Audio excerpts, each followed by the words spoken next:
Om Swastiastu. Assalamualaikum warahmatullahi wabarakatuh. Shalom, Namo Buddhaya. Salam kebajikan, salam sejahtera untuk kita semua, dan tentunya salam kebanggaan kita semua, salam harmoni. Baik, pada kesempatan kali ini kami akan menjelaskan materi mengenai terminologi produksi program media video pembelajaran.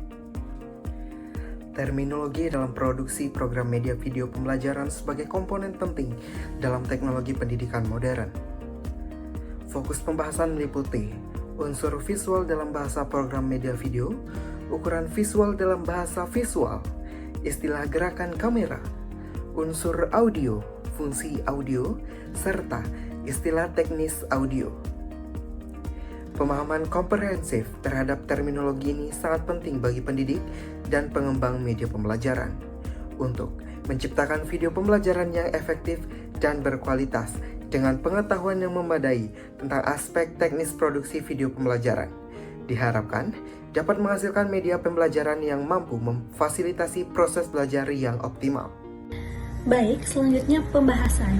Nah, adapun pembahasan yang pertama itu unsur visual dalam bahasa program media video.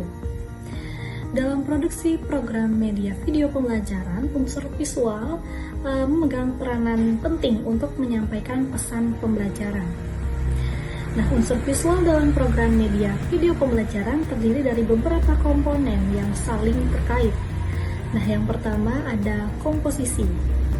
Nah, komposisi adalah pengaturan elemen-elemen visual dalam frame untuk menciptakan keseimbangan, harmoni, dan kesatuan visual. Nah, komposisi yang baik akan mengarahkan perhatian pemirsa pada informasi penting yang memudahkan pemahaman terhadap materi pembelajaran. Yang kedua, pencahayaan atau lighting. Nah, pencahayaan ini berperan dalam menciptakan mood, dimensi, dan kejelasan objek dalam video. Arsyad 2021 menjelaskan bahwa pencahayaan yang tepat akan membantu memperjelas objek dan menghilangkan gangguan visual yang dapat mengganggu konsentrasi siswa. Nah, yang ketiga, warna. Warna memiliki pengaruh psikologis dan dapat digunakan untuk menekankan informasi penting, menciptakan suasana, atau mengkategorikan konten. Nah, pemilihan skema warna yang tepat akan mendukung tujuan pembelajaran dan meningkatkan retensi informasi. Kemudian yang keempat, tekstur. Nah, tekstur memberikan dimensi tambahan pada gambar visual dan dapat membantu memperkuat pesan yang ingin disampaikan. Nah, dalam video pembelajaran, tekstur dapat membantu menunjukkan karakteristik objek yang dipelajari. Yang kelima, simbol dan ikon. Simbol dan ikon digunakan untuk menyederhanakan konsep kompleks dan memudahkan pemahaman. Nah, menurut Mayer 2020, penggunaan simbol dan ikon yang konsisten dapat membantu mengurangi beban kognitif siswa. Kemudian yang terakhir, teks. Teks pada video pembelajaran harus didesain dengan mempertimbangkan keterbacaan dan keterhubungan dengan elemen visual lainnya. Teks yang efektif adalah yang singkat, jelas, dan mendukung elemen visual. Kemudian selanjutnya, ukuran visual dalam bahasa visual. Nah, ukuran visual dalam bahasa visual program media video pembelajaran mengacu pada framing atau pembingkaian objek dalam frame. Menurut Self dan Ricky 2018, terdapat 3 ukuran visual utama dalam bahasa visual. Yang pertama, long shot. Long shot menampilkan subjek secara keseluruhan beserta lingkungan sekitarnya. Nah, ukuran ini biasanya digunakan untuk yang pertama yaitu memperkenalkan setting atau lokasi. Kemudian yang kedua, menunjukkan hubungan spesial antara objek atau subjek. Yang ketiga, menggambarkan suasana atau konteks. Nah, dalam konteks pembelajaran, long shoot bermanfaat untuk menunjukkan proses atau prosedur secara menyeluruh. Kemudian yang kedua, medium shoot. Medium shoot menampilkan subjek dari pinggang ke atas. Nah, ukuran ini digunakan untuk yang pertama itu menunjukkan interaksi antar subjek. Yang kedua, memperlihatkan bahasa tubuh dan ekspresi secara jelas. Kemudian yang ketiga, menyoroti aksi yang akan dilakukan subjek. Nah, dalam video pembelajaran, medium shoot efektif untuk menampilkan demonstrasi atau penjelasan oleh instruktur. Kemudian yang ketiga, close up shoot. Nah, close up shoot ini menampilkan detail dari subjek seperti wajah dari seseorang atau bagian tertentu dari objek. Nah, ukuran ini berfungsi untuk yang pertama menekankan detail penting, kemudian yang kedua menunjukkan emosi atau reaksi, kemudian yang terakhir menyoroti bagian spesifik dari objek yang sedang dipelajari. Nah, menurut Prawiradilaga 2022, close up shoot sangat efektif dalam video pembelajaran untuk menunjukkan detail-detail penting yang memerlukan perhatian khusus dari siswa. Sekian dari saya, selanjutnya akan dilanjutkan oleh rekan saya. Terima kasih. Selanjutnya di sini saya akan menjelaskan materi mengenai istilah gerakan kamera video dalam bahasa visual. Nah, gerakan kamera merupakan aspek penting dalam produksi video pembelajaran karena dapat mempengaruhi alur informasi dan fokus perhatian siswa. Ada beberapa istilah-istilah gerakan kamera yang umum digunakan dalam produksi video pembelajaran menurut Munir pada tahun 2020. Nah, yang pertama adalah pan. Pan adalah gerakan kamera secara horizontal dari kiri ke kanan atau sebaliknya.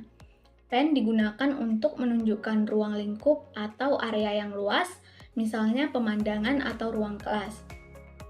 Kemudian digunakan untuk mengikuti pergerakan subjek, misalnya guru yang berjalan di depan kelas, dan menghubungkan dua objek atau lokasi yang berbeda. Selanjutnya ada tilt, yaitu gerakan kamera secara vertikal dari atas ke bawah atau sebaliknya.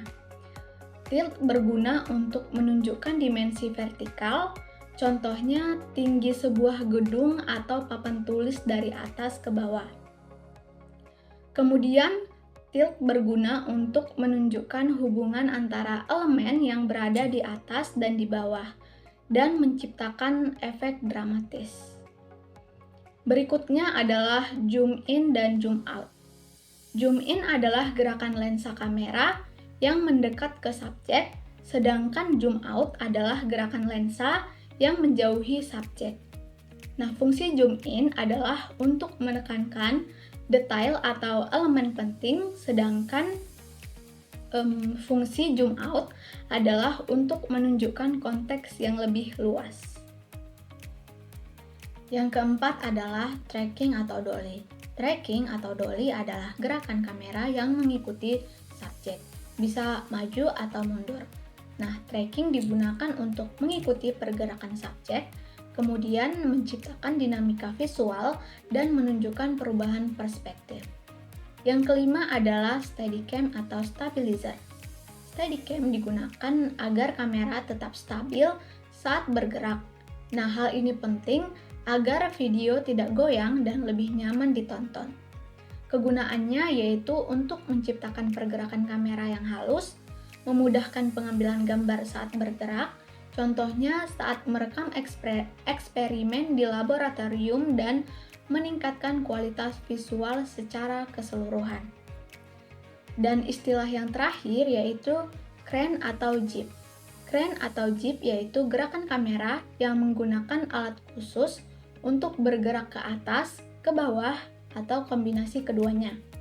Biasanya digunakan untuk menampilkan proses atau prosedur dari sudut yang lebih luas, memberikan tampilan yang lebih dinamis dan menarik, serta menciptakan perspektif yang unik dalam video pembelajaran. Materi selanjutnya adalah unsur audio dalam bahasa audio. Nah, audio merupakan komponen penting dalam video pembelajaran yang berfungsi untuk memperkuat pesan visual dan menciptakan pengalaman belajar yang lebih komprehensif. Nah, menurut Ibrahim pada tahun 2019, unsur audio dalam program media video itu terdiri dari beberapa komponen. Nah, yang pertama ada narasi atau voice over. Narasi adalah penjelasan verbal yang mengiringi gambar visual. Nah, narasi yang efektif dalam video pembelajaran itu harus jelas dan mudah dipahami, kemudian sinkron dengan visual yang ditampilkan, kemudian menggunakan bahasa yang sesuai dengan tingkat pemahaman target audiens, serta memiliki kecepatan bicara yang sesuai untuk pembelajaran. Selanjutnya dialog. Nah, dialog adalah percakapan antar karakter atau narasumber dalam video. Nah, dialog dapat digunakan untuk menjelaskan konsep melalui interaksi, kemudian menampilkan perspektif berbeda, dan menghadirkan diskusi yang dimana ini menstimulasi pemikiran kritis. Berikutnya, musik latar atau background musik. Nah, musik latar dapat digunakan untuk menciptakan suasana atau mood tertentu, kemudian menandai transisi antar segmen, dan meningkatkan daya tarik video. Nah, yang keempat ada efek suara atau sound effect. Nah, efek suara adalah audio non-verbal yang ditambahkan untuk memperkuat pesan visual. Nah, dalam video pembelajaran, efek suara dapat digunakan untuk menarik perhatian pada informasi penting, kemudian memberikan umpan balik auditori, kemudian menampilkan dan meningkatkan realisme demonstrasi, dan membantu visualisasi konsep abstrak. Dan terakhir yaitu ambience atau suara latar. Ambience adalah suara lingkungan yang menciptakan kesan ruang. Nah, dalam video pembelajaran, ambience ini dapat membantu menciptakan konteks, kemudian meningkatkan imersivitas dan memberikan petunjuk auditory tentang setting. Nah, untuk materi selanjutnya akan dijelaskan oleh rekan saya. Di sini saya akan menjelaskan tentang fungsi audio dalam program media video pembelajaran. Audio dalam program media video pembelajaran memiliki berbagai fungsi yang mendukung proses pembelajaran. Menurut Daryanto dan Wibawanto, fungsi-fungsi tersebut meliputi yang pertama, fungsi informasi, yaitu audio menyediakan informasi vertikal yang mungkin tidak dapat disampaikan melalui visual saja. Narasi dan dialog membantu menjelaskan konsep, proses atau fakta dengan lebih komparatif. Yang kedua, fungsi atensi. Audio dapat membantu mengarahkan perhatian siswa pada aspek penting dalam visual. Perubahan nada suara, efek suara, atau musik dapat menandai informasi yang perlu mendapat perhatian khusus. Yang ketiga, fungsi motivasi. Elemen audio seperti musik yang tepat dapat meningkatkan motivasi belajar dengan menciptakan suasana yang menarik dan menyenangkan. Yang keempat, fungsi referensi. Audio membantu meningkatkan referensi informasi dan menyediakan jalur tambahan untuk pemrosesan informasi. Yang kelima, fungsi kompensatoris. Audio dapat mengompensasi keterbatasan visual dengan memberikan deskripsi verbal yang jelas. Ini sangat berguna untuk siswa dengan gaya belajar audio atau yang memiliki keterbatasan visual. Fungsi afektif. Audio dapat memengaruhi respon emosional siswa terhadap materi pembelajaran. Musik dan efek suara yang dapat menciptakan respon emosional yang mendukung pembelajaran. Yang ketujuh, fungsi penguat pesan. Audio dapat memperkuat pesan visual dengan memberikan penekanan pada informasi penting melalui informasi, volume, atau efek suara. Yang kedelapan, fungsi kontinuitas. Audio membantu menciptakan kontinuitas atau segmen video dan memperlancar transisi sehingga alur pembelajaran menjadi lebih kohesif. Baik, selanjutnya saya akan menjelaskan tentang istilah teknis audio dalam bahasa audio. Pemahaman tentang istilah teknis audio sangat penting dalam produksi video pembelajaran untuk menghasilkan kualitas video yang optimal. Berikut adalah istilah-istilah teknis audio yang relevan dan produksi video pembelajaran menurut Hansari dan Murti. Yang pertama, gain. Gain adalah meningkatkan penguatan sinyal audio.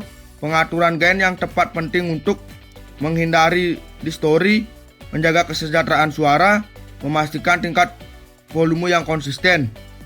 Yang kedua, noise reduction. Noise reduction adalah proses mengurangi suara latar yang tidak diinginkan. Teknik ini penting dalam video pembelajaran untuk yang pertama, meningkatkan kesejahteraan narasi, menghilangkan gangguan yang dapat mengganggu konsentrasi, dan meningkatkan kualitas audio secara keseluruhan. Yang ketiga, equalization atau EQ. EQ adalah proses penyesuaian frekuensi audio untuk mencapai keseimbangan yang optimal. Dalam video pembelajaran, EQ digunakan untuk meningkatkan kesejahteraan suara manusia, menyesuaikan karakter suara narator, memisahkan elemen audio yang berbeda. Yang keempat, mixing. Mixing adalah proses menyeimbangkan berbagai elemen audio seperti narasi, musik, latar, dan efek suara. Mixing yang baik dalam video pembelajaran memastikan yang pertama, narasi selalu jelas dan dominan. Yang kedua, musik latar tidak mengganggu narasi. Yang ketiga, efek suara proporsional dengan elemen lainnya. Yang kelima, panning. Panning adalah distribusi suara antara channel kiri dan kanan. Dalam video pembelajaran, panning dapat digunakan untuk yang pertama, menciptakan ruang auditori. Yang kedua, mengarahkan perhatian. Yang ketiga, menyesuaikan dengan posisi objek dalam frame. Yang keenam, compression. Compression adalah proses penyeimbangan dinamika audio dan dengan mengurangi perbedaan antara suara keras dan lembut. Dalam video pembelajaran, compression berguna untuk memastikan narasi terdengar jelas dan konsisten, mencegah kinjakan volume yang mengganggu, meningkatkan intelligibility atau kejelasan suara. Yang ketujuh, reverb dan echo. Reverb dan echo adalah efek yang menambahkan karakter ruang pada audio dalam video pembelajaran. Penggunaan reverb harus minimal untuk menjaga kesejahteraan narasi, menciptakan kesan ruang yang natural, mendukung setting visual. Dan yang terakhir, normalization. Normalization adalah proses penyesuaian volume keseluruhan untuk mencapai tingkat output yang optimal. Dalam video pembelajaran, normalization memastikan yaitu tingkat volume konsisten antar segmen. Audio tidak terlalu keras dan terlalu lembut. Yang terakhir, kesesuaian dengan standar teknis yang dapat diperlukan. Baik, itu saja yang bisa dapat saya sampaikan. Selanjutnya saya kembalikan ke teman saya. Baik, dapat disimpulkan bahwa ukuran visual dalam bahasa visual terdiri dari long shot, medium shot, dan close up shot, yang masing-masing memiliki fungsi spesifik dalam menyampaikan informasi visual dan juga istilah gerakan kamera seperti pan, tilt, zoom, tracking, steadicam, dan crane juga memiliki peran penting dalam menciptakan dinamika visual yang mendukung proses pembelajaran. Selain itu, unsur audio dalam bahasa audio meliputi narasi, dialog, musik latar, efek suara, dan ambience yang berfungsi untuk memperkuat pesan visual. Serta audio dalam program media video pembelajaran memiliki beberapa fungsi, antara lain fungsi informasi, fungsi atensi, fungsi motivasi, fungsi retensi, fungsi kompensatoris, fungsi afektif, dan fungsi penguat pesan, serta fungsi kontinuitas.